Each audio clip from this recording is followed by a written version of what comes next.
Welcome to 21st Sports Recap and Reaction for the New England Patriots at the Miami Dolphins in their Week 17 matchup played January 3rd, 2016. We're going to go over the scores and the stats as these AFC East division rivals went at it. The Patriots needed a win to lock up home field advantage throughout the playoffs in the AFC. If they lost, potentially they still could be the number one team as they entered the day as the number one team, but a win would guarantee that. Although if they lost, they would then have to have the Broncos lose later on. If the Broncos won, then they would lose that home field advantage. But in this game, Miami looking to play spoiler, and the Dolphins always play the Patriots tough in Miami, especially. These two teams, whenever they go at it, it's always a good game. But to start things off scoring-wise, in the first quarter, with about 8 minutes still left in the first, Andrew Franks put the first points on the board with a 38-yard field goal to make it 3-0. Early on, we saw Ndamukong Suh go low on Brady, and it looked like Brady might leave the game, but he's stuck in the game, although the Patriots' offense became somewhat one-dimensional as they started just running the ball. But in the second quarter, the Patriots would get on the board with a 34-yard field goal by Stephen Gostkowski with about 8 minutes left before halftime that tied this one up at 3 apiece. Then, with less than a minute left in the first half, Ryan Tannehill hit DeVante Parker for a 15-yard touchdown. Andrew Franks added the extra point. That made it 10-3 Miami going into halftime. Then in the third quarter, Steven Jackson, the newly acquired running back by the Patriots, as he's had a tremendous career, but here he gets the rushing touchdown, the 2-yard touchdown. And with the extra point by Gostkowski, this game was tied up once again, this time at 10 apiece, with 12.5 still left in the third quarter. So now fast forward to the fourth, as that was the only score in the third. And in the fourth quarter, Ryan Tannehill put the Dolphins back on top with a 2-yard touchdown to Jordan Cameron. Andrew Franks added the extra point, and it was 17-10, Miami over New England. Then with less than 2 minutes left in this game, coming out of the 2-minute warning, Franks hit a 19-yard field goal. That put the Dolphins up by 10, 20-19, and the Patriots took their starters out. They conceded the game, and the Dolphins go on to win as they improve their record to 6-10 on the year, 3-5 at home.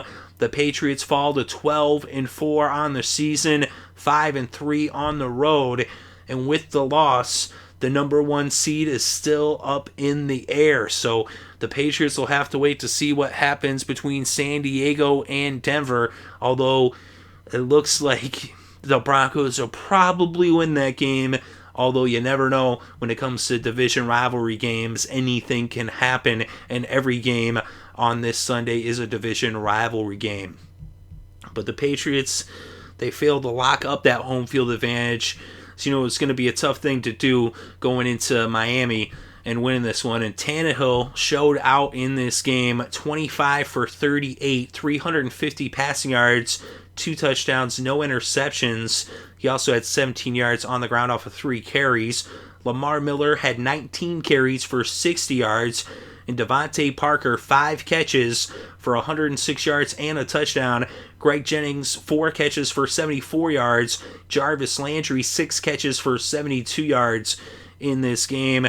And Jordan Cameron had just 2 catches for 6 yards, but one of which was a touchdown. That was the go-ahead touchdown there in the fourth quarter. Tom Brady was 12 for 21 in this game, just 134 passing yards. Said he got hit by Ndamukong Suh early on, kind of a cheap shot. I'm a fan of Ndamukong Suh, though, as much of a Patriots fan as I am, and it was kind of rough to watch that. I just didn't like to see that on any end. But Garoppolo ended up coming into the game. He only threw 4 passes, 1 for 4, just 6 yards. Steven Jackson was the leading rusher for the Patriots with 14 carries for 35 yards and a touchdown. Bolden had 9 carries for 31 yards. Jackson also had a catch for 20 yards, which gave him 55 total yards on the game. James White had 2 receptions for 63 yards, which went along with his 3 carries for 5 yards, giving him 68 total yards in the game. We look at the kickers in this game. Andrew Franks, 2 for 3 on the field goals, 2 for 2 on the extra points. Steven Gostkowski, 1 for 2 on the field goals, 1 for 1 on the extra points. And on defense for the Dolphins, Shelby had a sack and a forced fumble. Olivier Vernon had a half sack, and then Ndamukong Suh had a half sack. And then for the Patriots in this game, Grissom had a sack. We look at the team stats: 20 first downs for the Dolphins, 12 for the Pats. On third down, Miami 8 of 17, 47% conversion rate. New England just 4 of 14, just 28% conversion rate.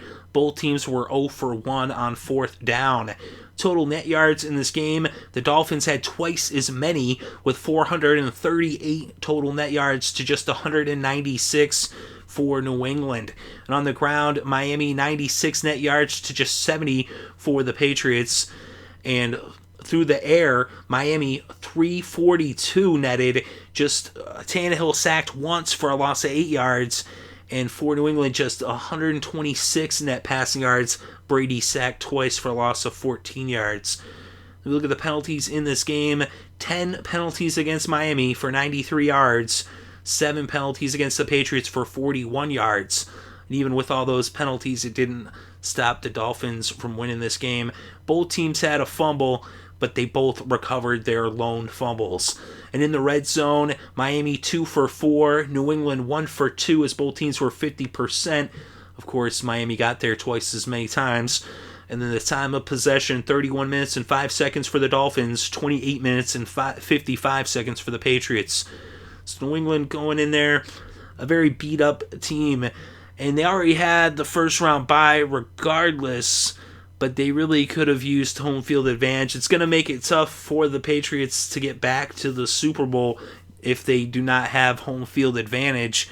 Of course, things are wide open in the AFC as far as I'm concerned. As you see, the top teams are all pretty banged up. Of course, that's the nature of the NFL. It's really about surviving the season and getting to the playoffs, and whoever's the healthiest, whoever's the hottest, who goes in with momentum is usually the one who ends up in the Super Bowl. But you never know, anything can happen. But it's looking kind of rough for the Patriots as they take this skid into the postseason, having lost the last 2 games. And that's not necessarily a good sign. And now losing home field advantage, of course, they will have the week off to get a little bit healthier. And if, potentially there's word that maybe Edelman comes back in the playoffs, of course, we shall see what happens there. But they do have the first round bye. They will have a game in Foxborough, at least one game in Foxborough. But Miami playing the role of spoiler. They came up big time in this game. And that's the thing, they didn't have much to play for except to play for the role of spoiler against their division rival, and they stepped up big time, especially Ryan Tannehill having a monster game. Of course, the Patriots are banged up, but still an incredible performance by Tannehill, and of course DeVante Parker as well. But let me know what you think in the comments section below. Definitely interested to read your thoughts and opinions. Thank you very much for listening. It's greatly appreciated. I hope you're having a good day and having a great weekend and enjoying all the sports.